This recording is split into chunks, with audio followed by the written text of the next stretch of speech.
नमस्ते, प्रणाम।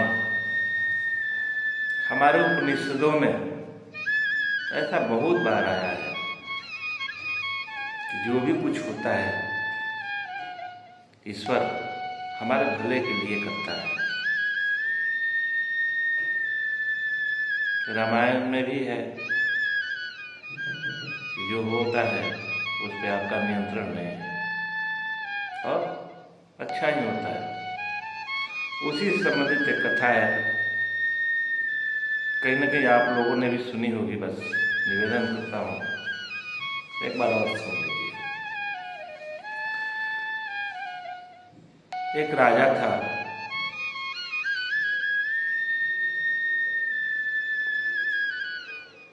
शिकार पे गया था। अक्सर राजा शिकार पे जाते थे। शिकार पे गया और संजोग बस उसकी एक अंगुली कट गई। राजा शिकार से वापस आया, दुखी था। उसका बहुत एक विश्वस्त मंत्री था।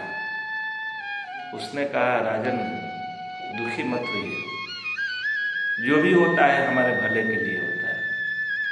राजा को गुस्सा भी था, दुख भी था, उंगली कटी थी और गुस्से और दुख में आदमी सही सोच नहीं पाता है। उसने कहा कि मेरी उंगली कटी है और तुमको ये अच्छा मेरे लिए हुआ है। उसे कारागार में डलवा दिया, बंदी बना के। बात आई गई होगी, राजा था वे। कुछ समय बाद राजा शिकार पे गया और शाम हो गई। सारे जो सैनिक थे, अनुचर थे, सब छूट गए पीछे। वो अकेला पड़ गया और रास्ता भटक गया, दूसरे राज्य में चला गया। दूसरे राज्य में गया तो वहाँ के सैनिकों ने उसे पकड़ लिया। पकड़ के वहाँ के राजा के पास ले गए, बंदी बना दिया गया था। वहाँ का राजा बहुत प्रसन्न हुआ। उसने तय कर रखा था कि अगर जीवन में कभी भी मैं अगर कोई दूसरा राजा बंदी बनाऊंगा या उसका मंत्री बंदी बनेंगे तो मैं उसे अपनी इष्ट देवी माँ काली को सौंप दूंगा, चढ़ाऊंगा। मैंने उसका बलि चढ़ाऊंगा। राजा बहुत प्रसन्न हुआ। चलो, आज एक वर्षों पुरानी मेरी जो एक मनोकामना थी आज पूर्ण हुई। अनायास हाथ लग गया बगल का राजा को नहा धुला करके नए कपड़े पहना करके बलि स्थल पे लाया गया। राजा का जो राज पुरोहित था उसने कहा कि रुकिए एक मिनट, सबकी बलि नहीं हो सकती, एक बार इसका चेक कर ले बलि लायक है कि नहीं है। देखते देखते बात उसकी नजर उस पुरोहित की उस राजा की अंगुली पर पड़ी। अंगुली तो कटी हुई थी। उसने कहा, यह बलि देने के योग्य नहीं है, इसे हम बलि नहीं दे सकते, ये खंडित है और इसकी बलि नहीं हो सकती, पूर्ण नहीं है ये। फिर क्या हुआ? सब कुछ स्थगित हुआ और बाइज्जत उस राजा को उसके राज्य में भेज दिया गया।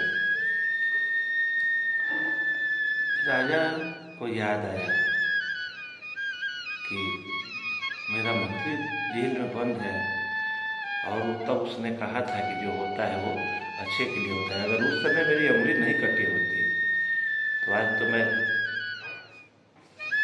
गया था काम से, बलि हो गई रहती मेरी, किसी को पता भी नहीं चलता कि मैं कहाँ हूँ।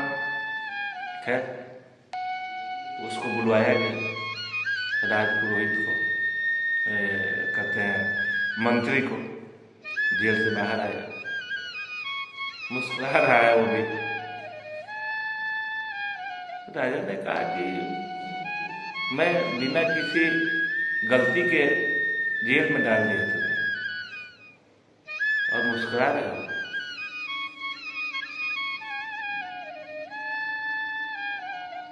फिर राजा ने अपनी बात बताई कि तुमने कहा था कि जो होता है भले के लिए होता है, और मैंने उस गुस्से में तुम्हें जेल में डाल दिया था, लेकिन आज मैं इसी कटी उंगली के चलते तो वापस आ पाया हूँ, नहीं तो मेरा तो वहां पर बलि चढ़ा देता लोग।